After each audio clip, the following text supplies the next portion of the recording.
Hello అండి, మేమైతే ఈరోజు ఆయనవెల్లి వినాయక స్వామి టెంపుల్కి వెళ్ళామన్నమాట. వినాయకుడు అంటేనే విఘ్నాలు లేకుండా చూసే దేవుడు. సో అందుకని చెప్పేసి మేము చాలా రోజులండి ఒక పని అయితే స్టార్ట్ చేద్దాం అనుకున్నాము. సో అది చాలా ఇబ్బంది పెట్టేసింది మమ్మల్ని స్టార్ట్ అవ్వడానికి.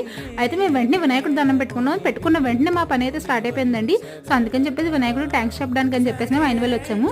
దర్శనం చాలా బాగా కంప్లీట్ అయింది. కాకపోతే లోపల వీడియో తీయనివ్వలేదండి. ఇదిగో చుట్టూరు చూపిస్తున్నాం అనమాట. మీకు దర్శనం అయిపోయిన వెంటనే భోజనాలు పెడుతున్నారండి. అన్న సమారాధన జరుగుతుంది అక్కడ. చాలా బాగున్నాయి అనమాట భోజనాలు. భగవంతుడి భోజనం కదండి.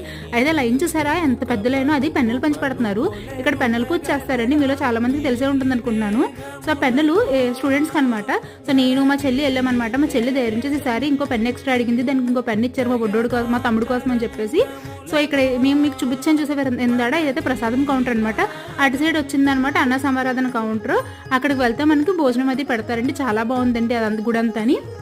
అమలాపురం నుండి ఆయనవెల్లికి అయితేనే ఆటోలు ఉన్నాయి. ఆటో చార్జ్ 50 రూపీస్ తీసుకున్నారండి. చాలా ఈజీగా ఉంది కూడా మనకి వెళ్ళిపోవడం అక్కడి నుండి ఇక్కడికి.